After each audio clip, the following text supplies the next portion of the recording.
Alright, this planned example is basically going to try and recreate a storyboard or an animatic using Blender, basically just to show you how to do a whole bunch of plates or images sliding in and out.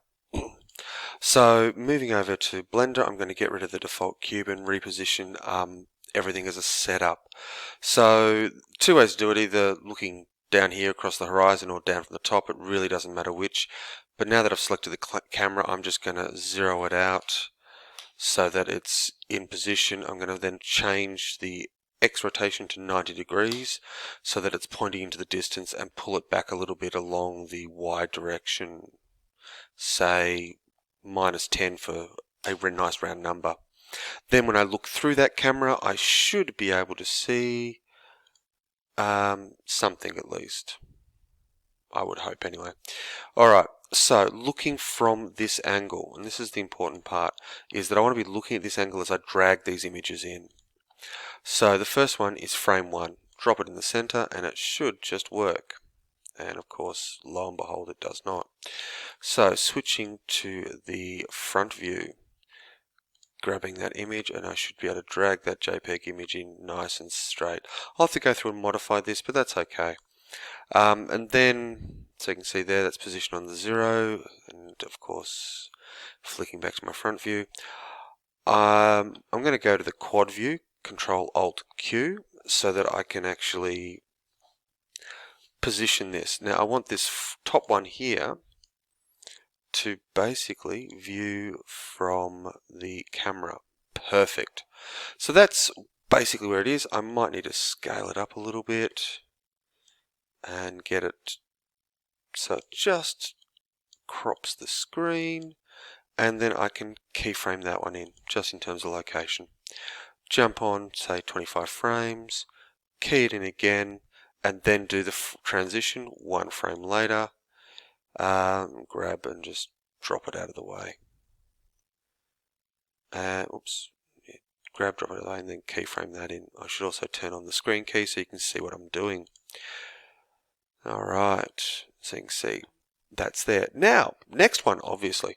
So here I've dropped it in on the front view, because when you drop it onto the camera, it doesn't seem to work. So again, on the front view, come on. Let me off the, yeah, there we are. So I can't drop it onto the items. And then once I've got this in position, then really looking at where it is. Now, obviously, for this animation, I don't want it occupying the full screen. So then frame 26, I'll just insert that location. And just drop back. Boom, boom. I need to get that out of the way, the previous frame. So here, I'm just going to grab and slide it out of the way and insert location, and boom, there's that hard transition. Alright, it's not a fancy transition, it's just a fairly simple bang change. And then we have the next image that we've got to deal with, and this is the guy walking up. So it might be worth trying to do a fade. So giving this a go for the first time, I'm going to lock in that piece of information. Then I'm going to go to the object details itself, and we have alpha. I'm going to press I while I hover over this transparency to lock that in as a keyframe.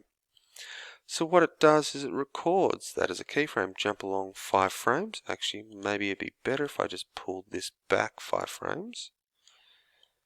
And then that there, and then slide this down to nothing. And then go I again. So what we have here is a fade out. It's fairly clunkily done with this thing, but we're getting there. Now, we need the next image. So here we grab the alien walking in. I'm just going to dump that on top. And at this point, I'm going to go to the right view, grab in the Y direction 1. Move it back 1 step. The reason for this is because that way it will be behind the appropriate object. Then resize it so it roughly matches what I need. And again, there, done. And I will insert that at that location so that when we look at this, the fade is fairly seamless. Now, jumping on say 70 frames. I'm just trying to show different transition forms as we go through this, and then I'm going to do a rotate away. So here I'm actually going to lock in the rotation as well, and then the next 5 frames later I'm just going to go rotate Z-axis 90 degrees, lock that into place, and then go I rotation, I location. So as we see, whoosh, and this is fairly dull, but anyhow. Then 1 frame later I'm just going to get rid of it because I really don't want to be on the scene. So again, I'm just locking that location. So here, once it's rotated out of the way, boom, gone. Now, the next one, which I'll bring in again. So you're getting the idea of what I'm doing here. So here, boom, try again, over on the side. Grab that, drop it into place, grab Y direction 2. I'm moving it further back this time so you can see across this side here. Each unit is slid back a little bit. And I will scale this up a bit. Oops, I'll just grab the corners to scale it up because that's probably the easiest. And this one, I will start down here and I'll insert a location, and then let's say a couple of frames later I'll grab that and fly it off this way. So we get a small sliding transition. Whoosh! Kind of works, kind of doesn't, but it's just an experimentation. And this is the really sloppy way of doing video editing when you get down to it, but it shows you how to bring in title cards, bring in slides, so that you can then go, hey, this is happening, and then pop it out of the way. And if I had time, I'd actually hack up this image into a couple of different points, just basically to grab that and slide that completely out of the way and then keyframe that in.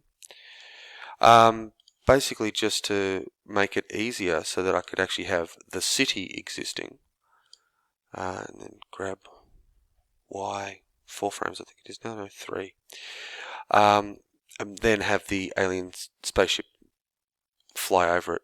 And the trick here is, the idea, the goal, whatever it is here, is to make your assets and what you have available to you as usable as many times as possible. I'm not going to bother finishing this, I'm going to just stop at frame 100, and there you can see the title card sequence. If we play through this, Mars attacks, blah blah blah. Now you can see in the background I've got a whole bunch of images. It's really sloppily done. I would hope that if you have a series of images you can bring them in appropriately and have them transition in and out as you would be, to make your animation A, interesting, and B, less overlappy like I've got this thing. So I'm going to stop that there, and I'm done.